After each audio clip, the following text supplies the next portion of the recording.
situada la orilla del lago St. Clair en una mañana de invierno. Cuando la niebla se alza del agua como el recuerdo mismo, y la veras. Una mancha de piedra que podría haber sido trasplanta en terra desde las colinas de Cotswolds, Inglaterra, con esas paredes de piedra caliza desgastadas hasta el color de un viejo pergamino. Esas ventanas empalmadas que no reflejan nada más que el cielo y el implacable paso del tiempo. Y escuchas con atención. Calas el ruido del tráfico de la cercana. Lakeshore Road y desconectas del zumbido de la Detroit moderna justo al otro lado de las puertas. Podrías or lo que esta casa ha estado tratando de discernos durante casi un siglo. Que la riqueza, incluso la que se basa en la revolución y el ingenio, no ofrece inmunidad al sufrimiento, que la belleza construida sobre fortunas industriales leva dentro el peso invisible de quienes construyen las máquinas. Servir en las mesas y vivir en vidas que nunca debimos ver, que la desesperada necesidad. De un hijo de aprobación por parte de un padre tirano puede ver un hombre por dentro hasta que su cuerpo simplemente es rind.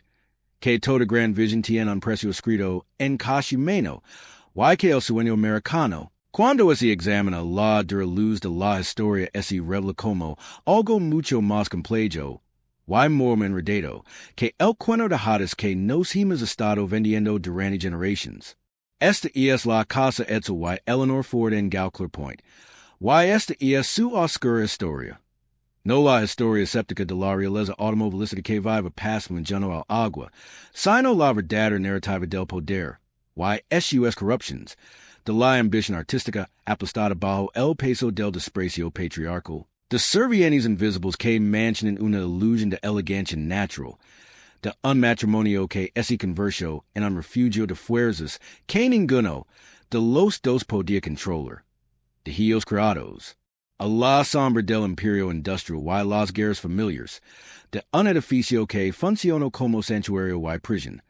y de un legado que nos plane preguntas incómodas sobre que trabajo construyó la poca dorada de Estados Unidos y quien pagó el precio de todo ese éxito deslumbrante. La casa sigue abierta al público ahora. SUS 60 habitaciones y 87 acres convertidos en un museo y espacio para eventos. Y los turistas caminan por SUS pasillos maravillosos con los paneles de roble angles importados, y el papel tapiz pintado a mano, y los bocitos de Diego Rivera, y los muebles franceses coleccionados en grandes viajes europeos. Pero, ¿cuántos de ellos entienden lo que realmente están viendo? ¿Cuántos reconocen este lugar como el escenario de una de las tragedias más profundas de la industria estadounidense? Un hijo asesinado lentamente por la crueldad psicológica de su padre. Una mujer que vio a su esposo morir poco a poco y pasó las siguientes 3 décadas tratando de dar sentido a los escombros. Un person de docenas que mantuvo en funcionamiento la maquinaria del privilegio mientras permanecía casi completamente invisible para la historia. Una fortuna construida sobre las espaldas de los trabajadores de la línea de ensamble que enfrentaron violencia y intimidación cuando se atrevieron a organizarse. Y una maravilla arquitectónica que representó tanto las más altas aspiraciones del logro estadounidense como las más profundas hipocresías de la estructura de clases estadounidense. Que oscuras verdades revelarían estos muros de piedra caliza se pidieron hablar? Que pactos de conciencia se hicieron en el estudio revestido de madera? Que lágrimas se derramaron en los dormitorios privados cuando finalmente se desprendió la imagen pública? Que rabia latía en los cuarteles de servicio, donde hombres y mujeres trabajaban diocesias horas al día por salarios que jamás les permitirían comprar un automóvil Ford? Que conversations entre Edsel y Eleanor se susurban tras otra humiliación de Henry, otra denigración pública, otro recordatorio de que, independientemente del título que debiera o la casa que construyera, nunca es libraria del desprecio de su padre? Esta no es una historia sobre la aristocracia automovilística.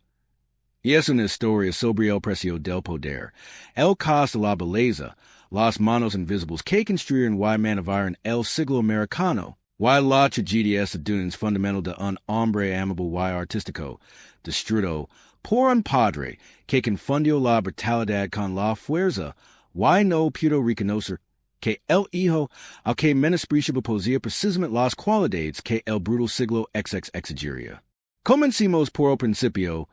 cuando las heridas on estaban frescas y la casa on era un sueño. Cuando Edsel Ford, el presidente de la compañía, de su padre pero nunca realmente en control de nada, recurrió al único lugar donde pensó que podría construir algo que su padre no podría arrebatar, un hogar, un santuario, un monumento de lo que Henry Ford despreciaba, el refinamiento, el arte, la sofisticación europea y la posibilidad de que la riqueza pudiera usarse para algo más que la dominación. Nacido en noviembre de 1893 en el dormitorio tercero de una modesta casa de Detroit, el mismo mes en que su padre probó su primer motor de gasolina en la mesa de la cocina de la planta baja, Edsel Ford entró en un mundo a punto de transformarse, aunque nadie lo sabía aún. En siquiera el democrático y ambicioso mecánico que se convertiría en el industrial más famoso de la época, y desde el principio,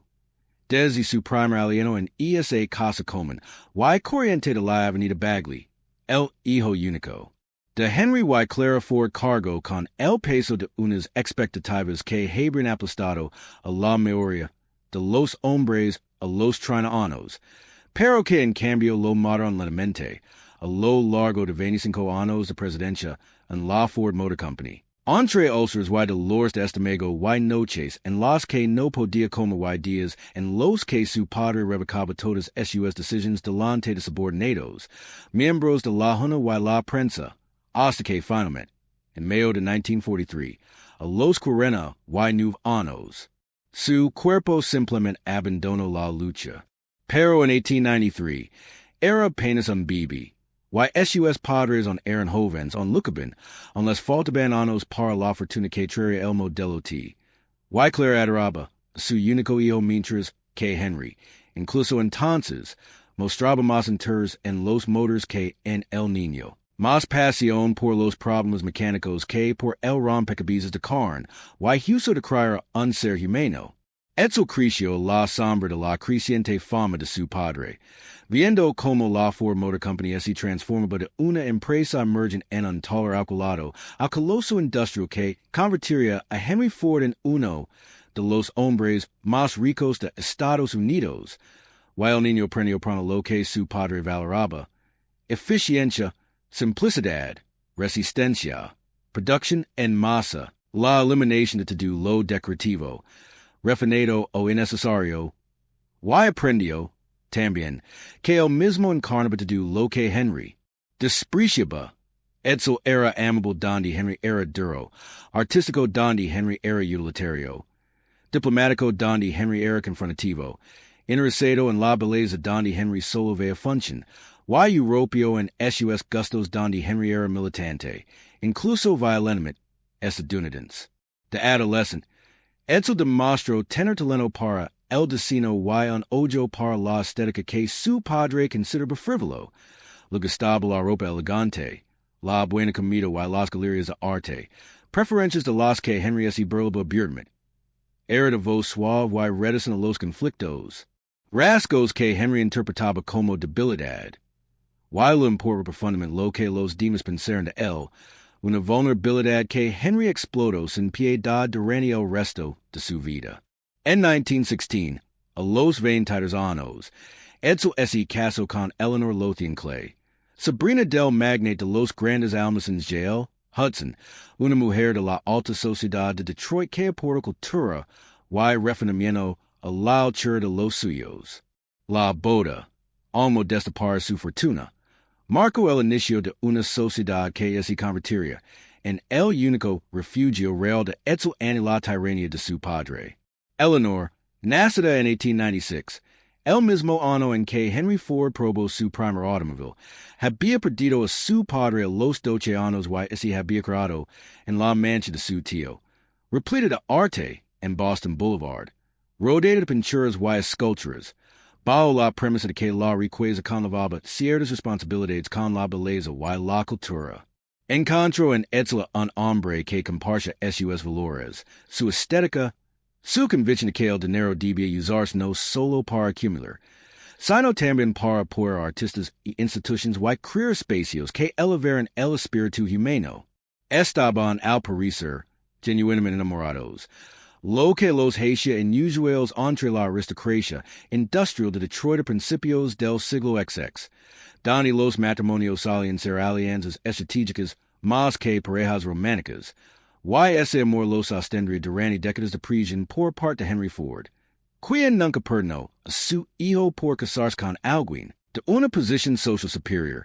y nunca perdió la oportunidad de recordar a Edsel que, a ojos de Henry, era una decepción. En 1919, Henry nombró a Edsel presidente de Ford Motor Company,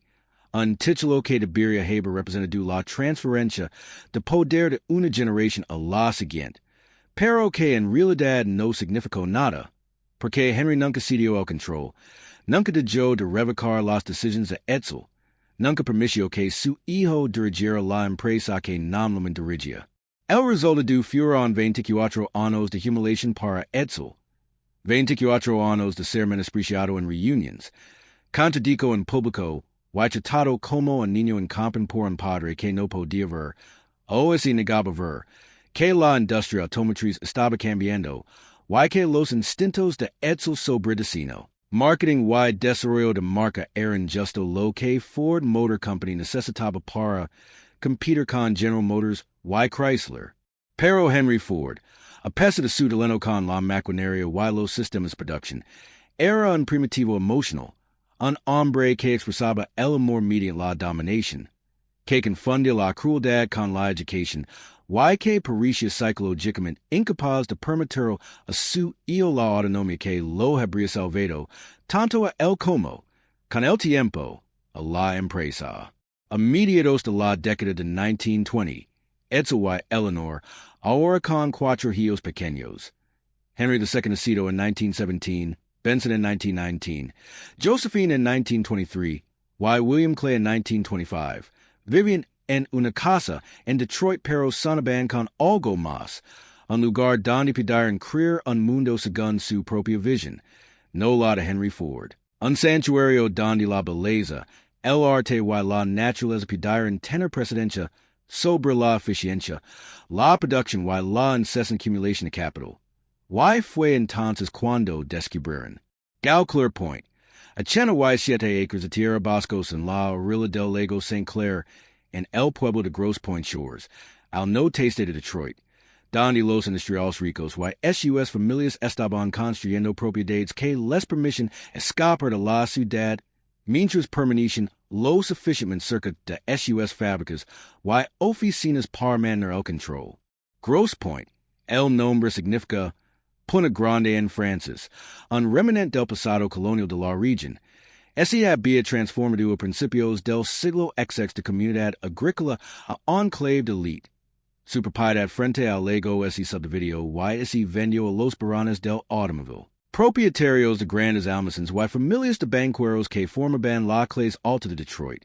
Y Lakeshore Road se convirtió en un corredor de riqueza donde mansión tras mansión se alzaban en terrenos cuidadosamente designados. Cada propiedad era una afirmación de gusto, estatus y legado. Gaukler Pointe en sí tenía historia. La tierra había sido cultivada por colonos franceses, había cambiado de manos varias veces, había sido propiedad a fines del siglo XIX de una familia llamada Gaukler que le dio su nombre. Pero en 1926, cuando Edsel y Eleanor la compraron, la propiedad era un lienzo en blanco, boscoso y salvaje, que descendía hasta el agua con vistas al lago St. Clair hasta Canadá, y vieron en él la posibilidad de crear algo sin precedentes en Detroit. No solo una casa, sino una obra de arte total, una síntesis de arquitectura y paisaje que encarnaría su visión compartida de cómo deberían vivir las personas ricas, y es Decker, en armonía con la naturaleza, rodeados de hermosos objetos,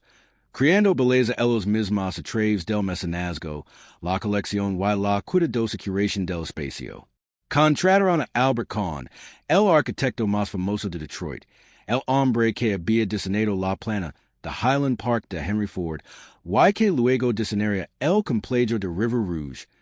pero que era igualmente capaz de realizar tareas domésticas y había completado varias mansiones en Grosse Pointe para la elite automovilística. Y le pidieron que diseñara una casa que no se pareciera en nada a los edificios industriales que creó para las compañías automovilísticas. Querían algo que evocara Inglaterra, específicamente la región de Cotswolds de Gloucestershire y Worcestershire,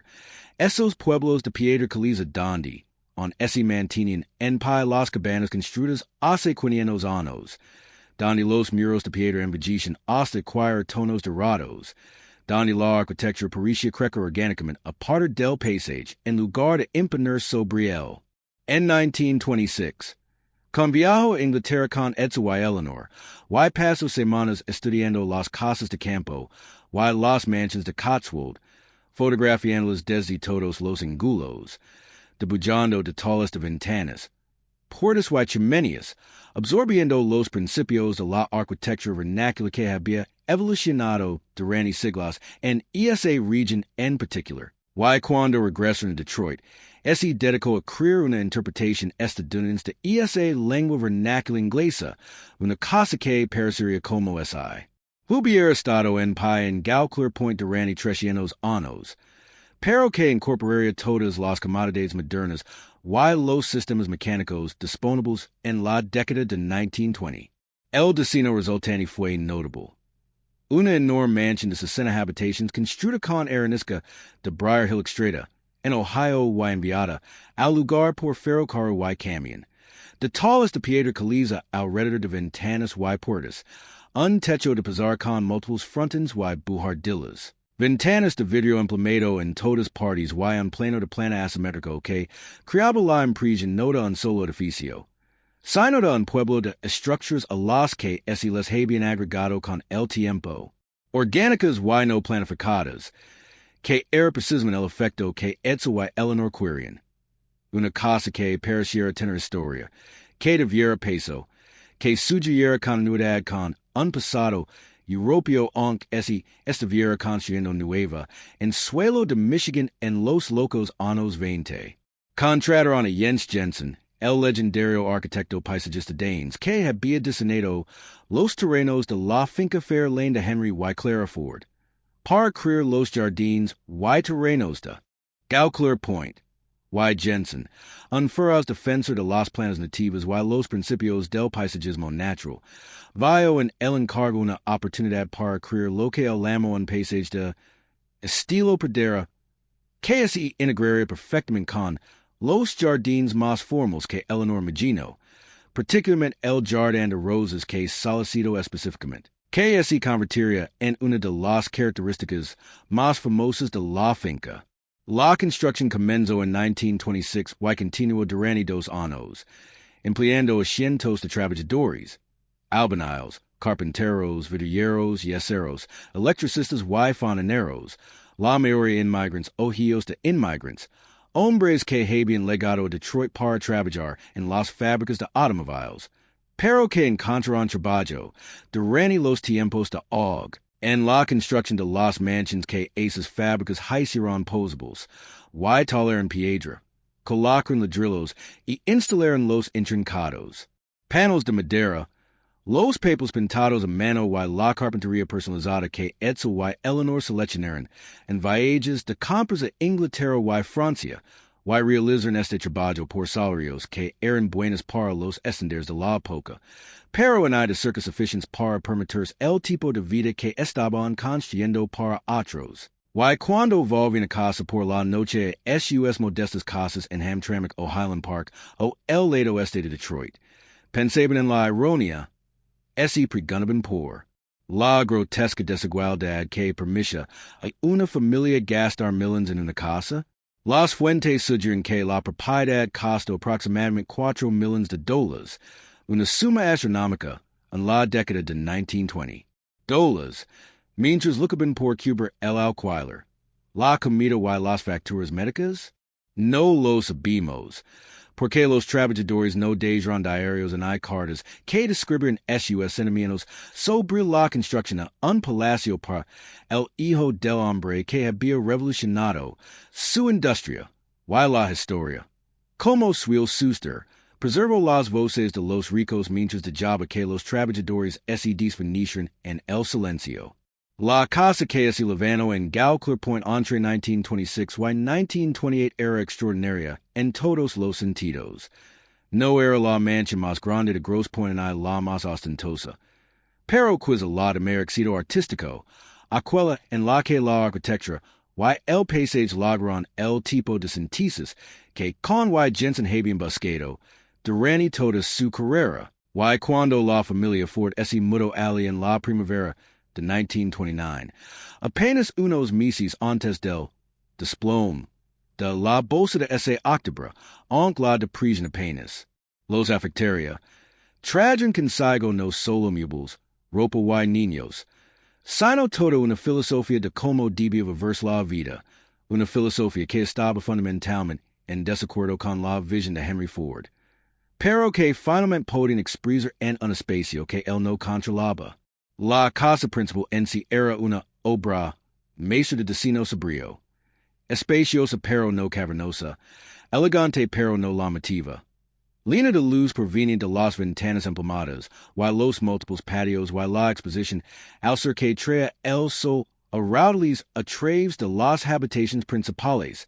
y Edsel y Eleanor la amublaron con extraordinario cuidado, mezclando antigüedades inglesas y francesas con países contemporáneos, colgando pinturas que habían coleccionado, viejos maestros y obras modernas, incluyendo países que encargan a Diego Rivera, a quien Edsel defendió incluso cuando la conservadora Sociedad de Detroit llamó al muralista mexicano comunista y un escándalo. While llenando los estantes con libros raros y las superficies con esculturas y objetos decorativos que contaban cada uno una historia sobre sus viajes o sus amistades con artistas o sus gustos en evolución. Las salas públicas del primer piso, el vestíbulo de entrada con su techo de 2 pisos y galería de juglares, la sala de estar con su enorme chimenea y vistas al lago, el comedor con capacidad para 24 personas, en la mesa hecha medida, la biblioteca con paneles donde Edsel realizaba negocios y Eleanor escribía correspondencia, fueron diseñados para el entretenimiento, para las fiestas de fin de semana que la sociedad de Grosse Pointe esperaba, para el cultivo cuidadoso de relaciones, con otras familias adineradas y con artistas y intelectuales a quienes Edsel y Eleanor disfrutaban genuinamente, y la casa cumplía su función maravillosamente, impresionando a los invitados con su gusto y sofisticación mientras evitaba la ostentación vulgar que marcaba algunas de las propiedades más grandes. Pero los espacios privados cuentan una historia diferente. Las habitaciones familiares en el segundo piso, donde el dormitorio de Edsel y Eleanor daba al lago y las habitaciones de los niños formaban un ala propia, conectadas por un pasillo que les permitía visitarse libremente. La pequeña sala de estar donde Eleanor les leía a los niños por las noches. El estudio privado de Edsel, donde debujaba diseños de automóviles y escribía cartas a su padre que intentaban, siempre intentaban, explicar sus decisiones, defender sus elecciones, ganarse una pequeña aprobación que nunca llegaba. Y en el tercer piso, las habitaciones del servicio, un laberinto de habitaciones pequeñas y sencillas donde el personal que hacía función la casa vivía sus vidas casi completamente invisibles, durmiendo en camas estrechas, compartiendo baños, existiendo en un mundo paralelo que ocupaba la misma estructura física que los Ford, pero que permanecía psicológica y socialmente separado por un abismo tan ancho, como el que separaba la línea de montaje de la suite ejecutiva. ¿Cuántos servientes se necesitaban para administrar la Casa Ford? Los registros muestran al menos 16 empleados a tiempo completo en un momento dado, aunque el número podía aumentar 20 o más cuando se esperaban invitados o durante los meses de verano, cuando la finca requería jardineros y cuidadores adicionales, y la jerarquia de bio de las escaleras replicaba la rigida estructura de clases de las casas de campo ingleses. Un mayordomo que manejaba al personal masculino, y supervisaba el servicio del comedor. Un ama de laves que supervisaba al personal femenino y mantenía la ropa de cama y los suministros del hogar. Un cocinero y personal de cocina que preparaba comidas tanto para la familia como para los sirvientes. Criadas que limpiaban las habitaciones.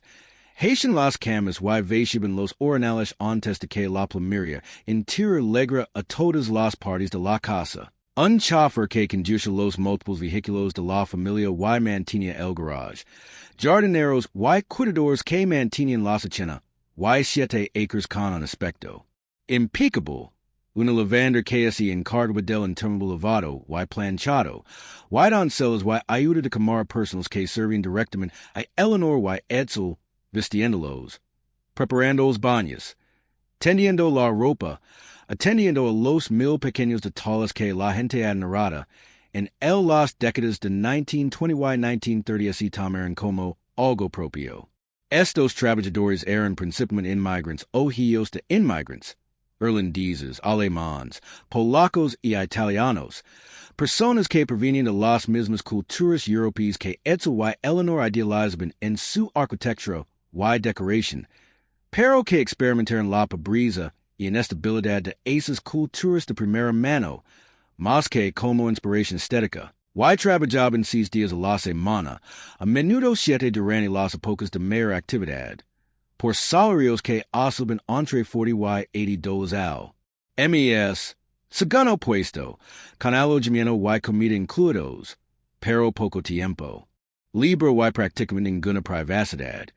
Sus vidas se estructuraban completamente en torno a las necesidades y horarios de la familia a la que servían. ¿Qué pensaban de los Ford? Según la mayoría de los relatos, Edsel y Eleanor eran considerados buenos empleadores según los estándares de la época.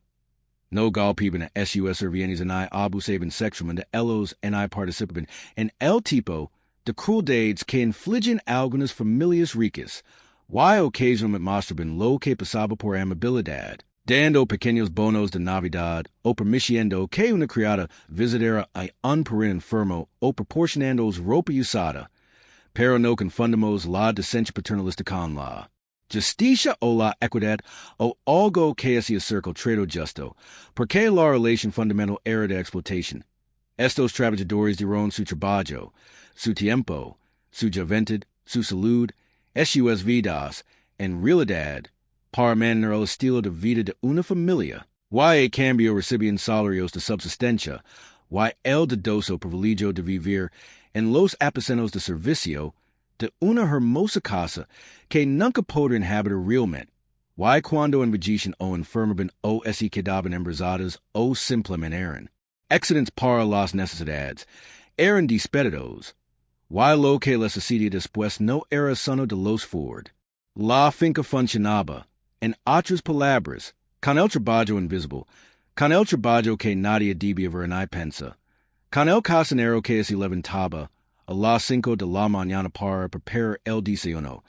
con la criada que fregaba los pisos, acarreaba el carbón y vaciaba los desecos, con el jardinero que desherbaba, plantaba y podaba hega el tiempo que hega, con el chofer que esperaba, a veces durante horas, mientras la familia hacía las compras, cenaba o asistía reuniones, con el mayordomo que servía las comidas con manos enguantadas de blanco, y nunca, jamás, permitía que su rostro mostrara lo que pensaba sobre la gente a la que servía o la comida que comían o las conversaciones que tenían. Y esta maquinaria del servicio doméstico hacía posible la ilusión de que la familia Ford vivía sin esfuerzo, con gracia, en armonía con la belleza y la naturaleza, cuando en realidad su estilo de vida dependía de un pequeño ejército de trabajadores cuyas propias vidas estaban definidas por el agotamiento, la subordinación y la constante manifestación de deferencia. La vida en Gaukler Pointe se acomodó en patrones. Edsel se levantaba temprano. Se vestía con los trajes que había confeccionado en Londres o Nueva York. Diseñada en la sala de estar mientras leía varios periódicos, y luego salía en un automóvil con chofer hacia las oficinas de Ford Motor Company en Dearborn. Donde pasaba sus días tratando de dirigir la compañía, que su padre no le dejaba dirigir, tratando de implementar mayores de destino que su padre recusaba, tratando de proteger los trabajadores que su padre quería disciplinar, tratando de mediar entre las prácticas comerciales razonables que él favorecía y el estilo de gestión cada vez más errático, autoritario y paranoico que empleaba su padre, especialmente después de que Henry contratara a Harry Bennett para dirigir el Departamento de Servicio de la Compañía, que era en realidad una fuerza policial privada de matones y espías que intimidaban a los trabajadores, rompían sindicatos y informaban a Henry sobre lo que sucedía en la compañía, incluido lo que Edsel hacía y decía. Eleanor, mientras tanto, organizaba la casa, reuniéndose con el AMA de leyes para planificar los menús y revisar los suministros, consultando con los jardineros sobre las plantations, supervisando la educación y las actividades de los niños, y dedicando un tiempo significativo a su trabajo filantrópico, particularmente con el Instituto de Arts de Detroit, donde él y Edsel servían como importantes benefactors, financiando acquisitions y expositions y, lo más controvertido, encargando a Diego Rivera que pintara sus enormes murales de la industria de Detroit en el Garden Court del Museo, un proyecto que provocó indignación pública cuando los conservadores de Detroit vieron la representación inquebrantable de Rivera del trabajo industrial, incluidas imágenes de trabajadores como prisioneros de la línea de montaje. Imágenes de integración racial en un momento en que Detroit estaba profundamente segregada. Imágenes de vacunación que algunos católicos llamaron blasfemas. Imágenes de conflicto de clases que incomodaban a los ricos y imágenes del costo humano de la industrialización que Edsel, a diferencia de su padre, estaba dispuesto a enfrentar honestamente. Los niños, Enrique II. Benson, Josefina, y William Clay, crecieron en circunstancias de extraordinario privilegio con dineros, institutrices y tutors privados, con vacaciones de verano en Maine, donde los Ford mantenían otra propiedad, con viajes a Europa donde visitaban museos y catedrales y compraban antigüedades, con todas las ventajas materiales que la riqueza podía proporcionar, pero también con la prisión del apellido Ford, el conocimiento de que estaban siendo creados para asumir responsabilidades en el negocio familiar, la conciencia, especialmente para Enrique II, de que algún día se esperaría que él liderara, y el complicado legado de tener un abuelo que era a la vez un industrial mundialmente famoso y, cada vez más, una vergüenza pública cuyos escritos antisemitas, gestión autoritaria y negativa a modernizar los destinos de la empresa amenazaban to do lo que su hijo estaba tratando de construir. Porque Henry Ford, a lo largo de la década de 1920 y principios de la de 1930, no fue solo un padre problemático, se estaba convirtiendo en un problema para el país, publicando crueles artículos antisemitas en su periódico The Dearborn Independent,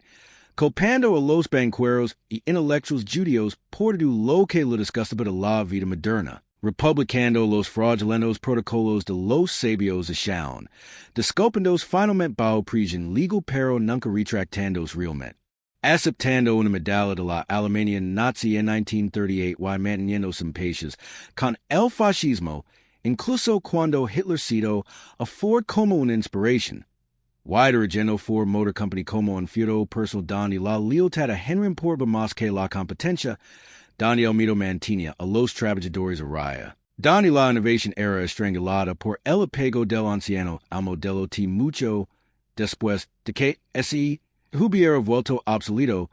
donde los buenos gerentes fueron a la competencia porque no podían soportar el caos y la paranoia, y donde Edsel, el presidente nominal, tuvo que observar impotent como los fracasos de su padre amenazaban con destruir la empresa. El este de esta situación se manifestó en el cuerpo de Edsel. Desarrolló úlceras, una úlcera sangrante que lo mantenía con dolor, que afectaba su dieta, que lo de jaba cada vez más delgado y democrado, y Henry Ford increment, culpo de esto al estilo de vida de Edsel, a su dieta refinada, y a sus hábitos europeos y a su debilidad. Sin reconoce nunca que el esters venia del propio Henry, del constant menoscabo, de las humiliaciones públicas, del conocimiento de que, sin importa lo que, lograra, nunca sería sufficient para su padre. De regreso en Gaukler Pointe, Edsel buscó refugio en la belleza. Trabajó con Eleanor en los jardines, particularmente en el jardín de corte que provía flores a la casa to do el ano, y encargó obras de arte, y coleccionó automobiles, no solo Ford sino elegantes autos europeos que representaban el tipo de sofisticación de diseño que decía que Ford. Motor Company adoptera, y pasó tiempo con sus hijos, más tiempo del que Henry Ford había pasado con él, enseñándolos a navegar en el lago Clair, llevándolos a observar aves en los jardines, mostrando su colección de arte y explicándolos por qué ciertas pinturas lo conmovían, y intentando, a su manera amable, brindarles una infancia menos danada que la suya. Eleanor vio sufrir su marido y no pudo hacer nada para detenerlo. No pudo hacer que Henry Ford apreciara a su hijo. No pudo proteger a Edsel del abuso. En el lugar de trabajo, no pudo hacer más que brindar comodidad. En el hogar, y crear espacios donde la belleza, y la paz pudieran ofrecer un alivio temporal. Y así dedicó a la filantropía, al entretenimiento y al mantenimiento de su posición social, sabiendo que su casa, sus colecciones, su estilo de vida, eran to do lo que Edsel tenía y que su padre no podía quitarlo. Pero incluso la casa, incluso Gaukler Pointe con toda su belleza y perfección cuidadosamente construida, no podía funcionar como un santuario puro porque todavía estaba conectada con el mundo exterior. Todavía dependía del dinero de la Ford Motor Company. Todavía estaba implicada en la violencia y la explotación que caracterizaron el paisaje industrial de Detroit en los años 30, y cuando llegó la depresión. Cuando el desempleo alcanzó el 25%, cuando la gente desesperada hacía cola en los comedores populares y dormía en barrios marginales llamados Hoovervilles, los Ford en Gaukler Pointe apenas lo notaron. Su riqueza era tan vasta, su aislamiento tan completo, que la catástrofe económica que devastó a millones de estadounidenses ese registró principalmente como una abstracción. Algo que leen en los periódicos o ven cuando conducen por los barrios más pobres de Detroit pero que nunca experimentaron ellos mismos. Y esta desconexión, esta incapacidad o falta de voluntad para comprender cómo vivía la mayoría de la gente, caracterizó a toda la aristocracia industrial de la época. En marzo de 1932, trabajadores desempleados marcharon hacia la plana River Rouge de Ford Motor Company en Dearborn, exigiendo empleos y ayuda. La policía privada de Henry Ford, junto con la policía de Dearborn, abrió fuego contra ellos, matando a 4 trabajadores y hiriendo a docenas. Esta atrocidad se conoció como la marca del hambre de Ford o la masacre de Ford. Los cadáveres fueron depositados a las puertas de la plana como testimonio de cómo era el capitalismo industrial cuando los trabajadores se atrevían a desafiar a los dueños. ¿Sabía Edsel de esto? ¿Autorizó la violencia? ¿Protestó? Se desveló en Gaukler Pointe pensando en los hombres asesinados por los matones de su padre. El registro histórico no es claro, lo que podría ser lo más condenatorio de deducir. Que un hombre pudiera ser presidente de la compañía Y, de alguna manera, permanecer ignorante, o al menos distante, de la violencia cometida en su nombre, que la separación física y psicológica de la plana de Rouge le permitiera eludir la responsabilidad moral, o al menos evitar confrontarla directamente. Y luego, en mayo de 1937, luego la batalla del Paso Elevado, cuando los organizadores de United Auto Workers intentaron distribuir literatura cínica en la plana de Rouge, y fueron brutalmente golpeados por los matones de Harry Bennett, golpeados frente a fotógrafos de periódicos cuyas imágenes de la violencia aparecieron en las portadas de todo Estados Unidos. volviendo a la opinión pública contra Ford, y reivindicando el argumento de larga data de Edsel de que la empresa necesitaba negociar con los sindicatos en lugar de tratar de apostarlos mediante la intimidación. Pero Henry se negó a escuchar, incluso después de que la Junta Nacional de Relaciones Laborales ordenó a Ford Motor Company que cesara sus actividades antisindicales,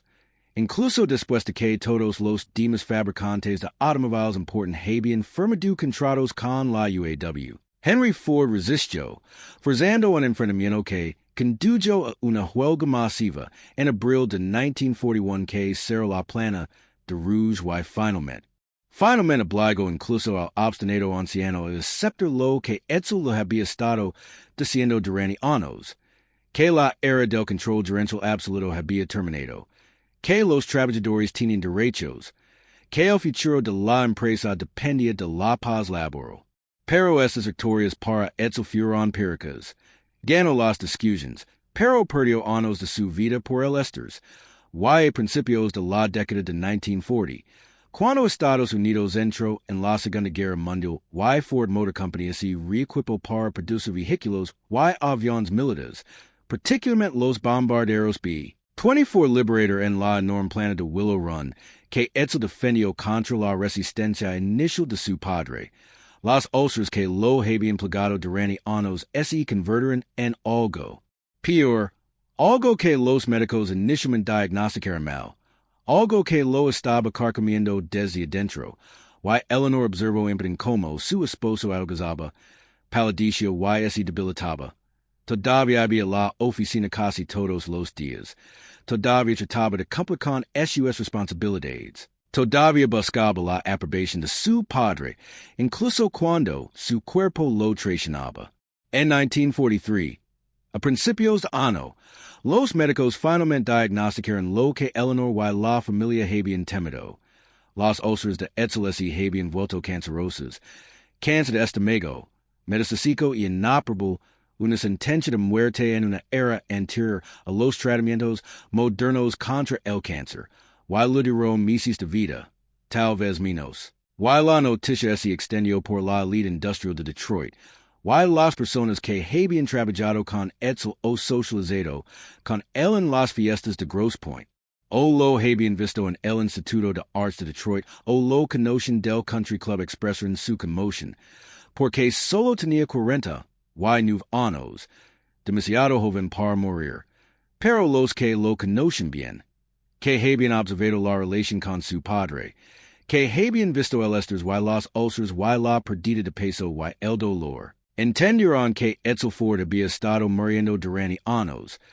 que su padre lo había estado matando lentamente a través de la tortura psicológica y la humiliación pública y la negación de la autonomía, y que el cáncer era solo la manifestación física de décadas de abuso. Henry Ford, en la muerte de su hijo, se negó a aceptarla, se negó a mostrar compasión en arrepentimiento, e incluso visitó a Edsel en Gaukler Pointe durante sus últimas semanas con lo que solo puede describirse como una monstruosa insensibilidad, criticando en sus decisiones, incapaz de dar al moribundo lo que siempre había deseado, simple aprobación, simple reconocimiento de que había actuado bien. Simple amor paterno sin condiciones en hay crueldad. Eleanor, en cambio, nunca se apartó de su lado, durmiendo en una silla junto a su cama en el dormitorio principal con vistas al lago St. Clair, leyendo cuando estaba lucido, sosteniendo la mano cuando el dolor era demasiado intenso para expresarlo con palabras, y intentando proteger a los niños de lo peor mientras los preparaba para lo inevitable. Los sirvientes se movían por la casa en silencio, cumpliendo con sus deberes mientras el dolor se cernía sobre Gaukler Pointe como una niebla. El 26 de mayo de 1943, a la 1:10 de la mañana, Edsel Ford murió en su casa, rodeado de su familia. Su cuerpo finalmente abandonó su lucha contra el cáncer. El estrés y la carga de toda la vida de ser el hijo de Henry Ford, y Eleanor lo sostuvo mientras. SEIBA y los niños. Enrique tenía 25 años. Benson 24, Josephine 20 y William Clay solo dioceside. De repente esse converter en la siguiente generación de Ford. Heredando riqueza y responsabilidad, y el complicado legado de un abuelo que todavía estaba vivo, todavía poderoso, todavía convencido de que podía dirigir la compañía, a pesar de tener 80 años, y estar cada vez más sino. El funeral se celebró en Gaukler Pointe, en la casa que Edsel había construido como su santuario. Y cientos de personas acudieron a presentar sus respetos. Gente de todos los niveles de la sociedad de Detroit. Y los periódicos publicaron obituarios que elogiaban las contribuciones de Edsel al diseño automotriz, su filantropía, su apoyo a las artes, su devoción a su familia, pero fueron educados y circunspectos, incapaces o no dispuestos a contar la verdadera historia, que era que uno de los ejecutivos automotrices más influyentes del siglo XX había sido esencialmente asesinado por la crueldad de su padre, que el lado oscuro del capitalismo estadounidense había cobrado otra víctima, que el precio del imperio industrial incluía la vida de este hombre. Henry Ford, devastado en formas que no podía articular, temporalmente reasumió la presidencia de Ford Motor Company, un desastre que casi destruyó lo que Edsel había pasado 24 años tratando de preservar. Y fue necesaria la intervención de Eleanor. Eleanor trabajando detrás de escena con la esposa de Henry, Clair, y con funcionarios del gobierno preocupados por la producción de guerra, para diseñar la remoción de Henry y la instalación del joven Henry Ford II, el hijo mayor de Edsel. Apenas salido de la marina, y completamente desprevenido pero aprendiendo rápido, en septiembre de 1945, solo unos meses después del día de la victoria en Europa, y uno de los primeros actos del joven Henry como presidente fue despedir a Harry Bennett, el maiden que había aterrorizado a los trabajadores y servido como ejecutor de su abuelo. Y comenzar el largo proceso de reforma la empresa y honrar la memoria de su padre implementando muchas de las ideas que Edsel había defendido pero nunca vivió para ver promulgadas. Eleanor Ford, viuda los 47 años, permaneció en Gaukler Pointe durante 30 y 3 años más, sobreviviendo a su marido por 3 décadas. Y dedicó esos años a la filantropía, a las artes, a mantener la casa y los jardines como Edsel los había imaginado, a apoyar a sus hijos y nietos, y a asegurarse de que las contribuciones de su marido a Detroit y a la cultura estadounidense no fueron olvidadas, y donó anónimamente innumerables organizaciones, y continuó su participación en el Instituto de Artes de Detroit, defendiendo los morales de Rivera cuando los conservadores intentaron destruirlos como propaganda comunista, y apoyó silenciosamente organizaciones de derechos civiles y iniciativas educativas, y esfuerzos de conservación ambiental, y vivió simplemente a pesar de su inmensa riqueza, prefiriendo las tardes tranquilas en casa al turbulino social de la sociedad de Grosse Pointe, y los servientes que habían conocido tanto a Edsel como a Eleanor dijeron que después de su muerte, algo salió de la casa, algo en espíritu animator, algo de alegría, y nunca regresó. Los niños se casaron y tuvieron sus propios hijos, y Henry Ford II tomó control de la compañía, y la dirigió con éxito durante décadas, modernizando sus destinos, negociando con los sindicatos, compitiendo con éxito contra General Motors y Chrysler, cumpliendo esencialmente la visión de su padre. Y Benson y William Clay también tomaron posiciones en la compañía, y Josephine se casó y se convirtió en filántropa como su madre, y todos mantuvieron relaciones con Eleanor, visitando Gaukler Pointe regularmente, llevando a los nietos a jugar en los jardines y nadar en la piscina, y absorber algo del lugar que su abuelo había creado. En las décadas de 1960 y 1970, cuando Eleanor envejeció y comenzó a pensar en que sucedería con el patrimonio después de su muerte, tomó una decisión que fue al mismo tiempo generosa y radical. Dar a Gaukler Pointe al público, no a sus hijos que tenían sus propios patrimonios y fortunas, sino la gente de Michigan, Criando un fideicomiso que preservare la casa, y los terrenos como museo y institución educativa, permitiendo a la gente como visitar el lugar donde había vivido una de las familias industriales más importantes de Estados Unidos, ver las colecciones de arte, camina por los jardines, entender cómo la riqueza dio forma a la cultura estadounidense en el siglo XX, y cuando Eleanor murió en octubre de 1976, a los 80 años, comenzó la transición, y la casa Edsel y Eleanor Ford se abrió al público, y los turistas llegaron, al principio en pequeñas cantidades, luego en multitudes más grandes a medida que se corría la voz sobre la belleza del lugar y la calidad de las colecciones y la notable oportunidad de entrar en un mundo que había estado oculto detrás del dinero y las puertas y la privacidad que compra la riqueza extrema. Pero aquí es donde la historia debería terminar, con la casa preservada, con el deseo de Eleanor cumplido, con una feliz conclusión sobre un tesoro cultural guardado para futuras generaciones, excepto que esta narrativa desinfectada ignora todo lo que sabemos sobre cómo funcionan realmente esos lugares, sobre lo que revelan cuando miremos más allá de la belleza los sistemas que los crearon y los sostuvieron, sobre lo que significa preservar y celebrar las fortunas industriales mientras ignoramos a los trabajadores que construyeron esas fortunas y la violencia que las mantuvo, sobre lo que realmente estamos honrando cuando caminamos por estas habitaciones y admiramos los paneles de roble y las colecciones de arte. Porque la Casa Ford, por hermosa que sea, se encuentra en el centro de profundas contradicciones morales. Fue construida con dinero proveniente de un imperio industrial que luchó ferozmente contra los sindicatos, que empleó policías privados para intimidar a los trabajadores,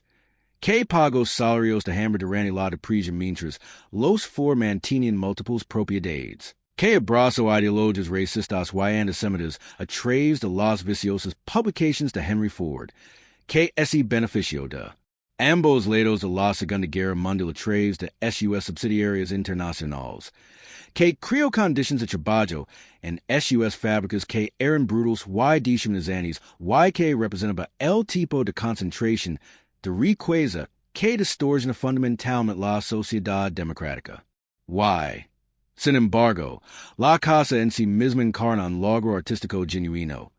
La arquitectura de Connie es magistral, el diseño paisajístico de Jensen es innovator. Las colecciones que Eleanor y Edsel reúnen son históricamente significativas, y su apoyo a artistas como Diego Rivera, a pesar de la controversia que causó, representa una postura progresista que desafió a la sociedad conservadora de Detroit,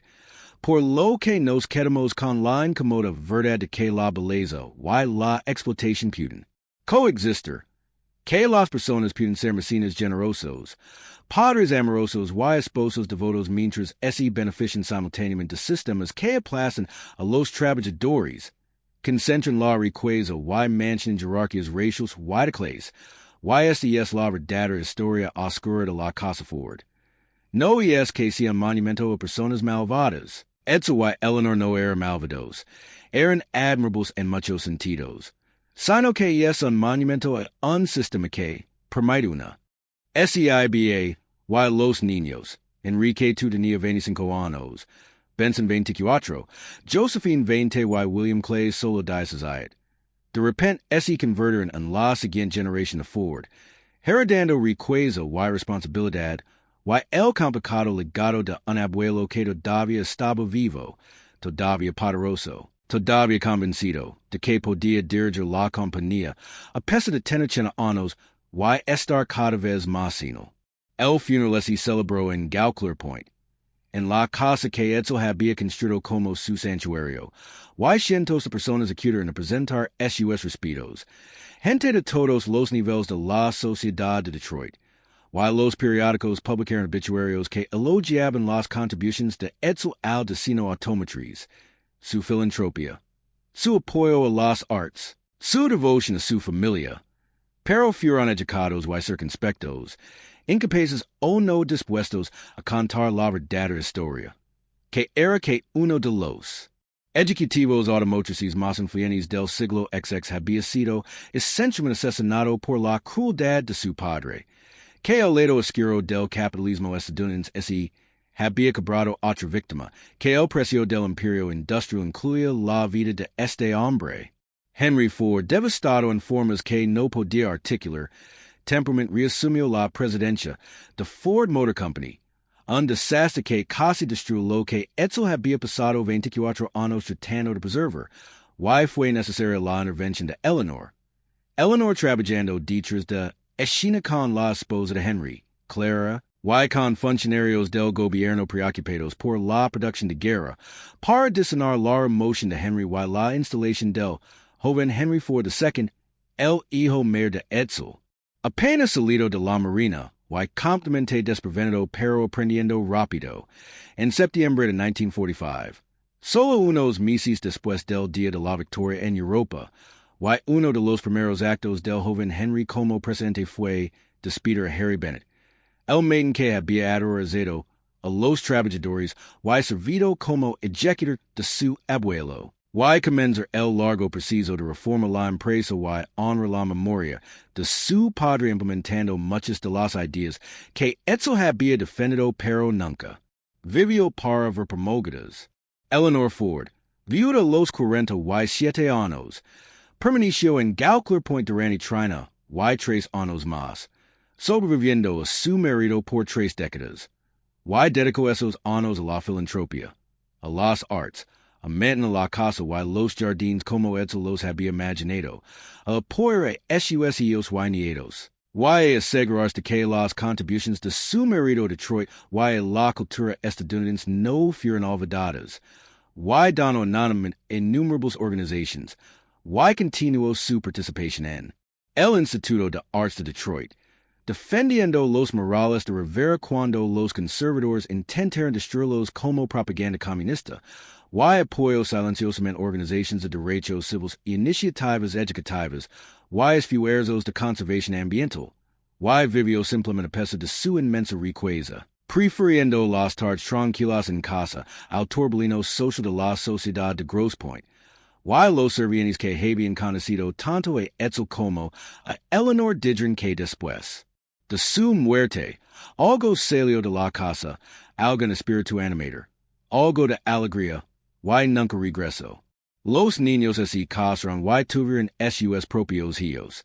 Why Henry Ford II tomó control de la compañía, why la dirigió con éxito durante décadas, modernizando sus destinos, negociando con los sindicatos, compitiendo con éxito contra General Motors y Chrysler, cumpliendo essentialmente la visión de su padre. Why Benson y William Clay también tomaron posiciones en la compañía. Why Josephine se casó y se convirtió en filántropa como su madre. Why todos manuvieron relaciones con Eleanor, visitando Gaukler Pointe regularmente, llevando a los nietos a jugar en los jardines y nadar en la piscina, y absorber algo del lugar que su abuelo había creado. En las décadas de 1960 y 1970, cuando Eleanor envejeció y comenzó a pensar en qué sucedería con el patrimonio después de su muerte, tomó una decisión que fue al mismo tiempo generosa y radical. Daría Gaukler Pointe al público, no a sus hijos que tenían sus propios patrimonios y fortunas,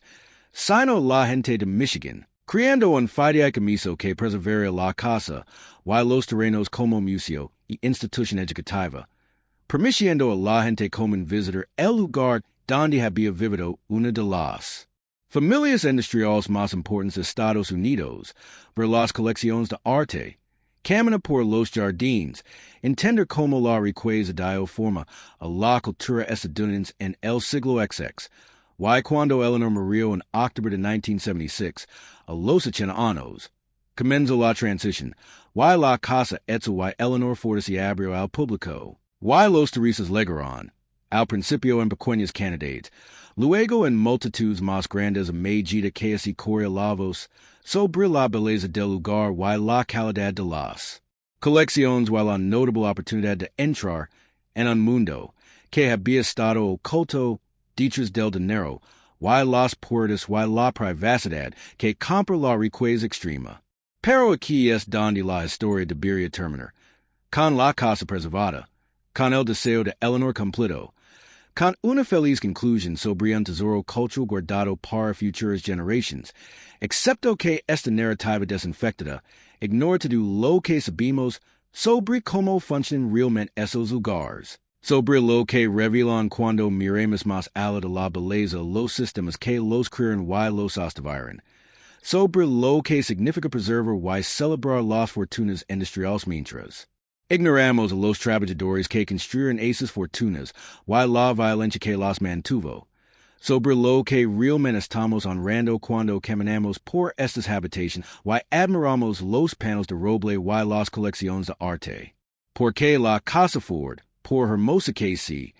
se encuentra en el centro de profundas contradicciones morales.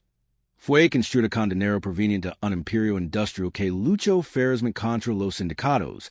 que empleó policías privados para intimidar a los trabajadores, que pagó salarios de hambre durante la depresión mientras los Ford mantenían múltiples propiedades, que abrazó ideologías racistas y antisemitas a través de las viciosas publicaciones de Henry Ford, que se benefició de ambos lados de la Segunda Guerra Mundial a través de sus subsidiarias internacionales,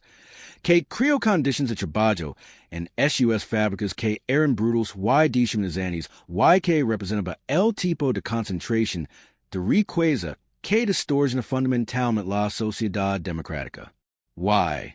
sin embargo, la casa en sí misma encarna un logro artístico genuino. La arquitectura de Connie es magistral, el diseño paisajístico de Jensen es innovador. Las colecciones que Eleanor y Edsel reúnen son históricamente significativas, y su apoyo a artistas como Diego Rivera, a pesar de la controversia que causó, representa una postura progresista que desafió a la sociedad conservadora de Detroit, por lo que nos quedamos con la incómoda verdad de que la belleza y la explotación pueden coexistir, que las personas pueden ser mecenas generosos, padres amorosos y esposos devotos mientras se benefician simultáneamente de sistemas que aplazan a los trabajadores, concentran la riqueza y mantienen jerarquías raciales y de clase, y esta es la verdadera historia oscura de la Casa Ford. No es que sea un monumento a personas malvadas. Edsel y Eleanor no eran malvados, eran admirables en muchos sentidos, sino que es un monumento a un sistema que permite una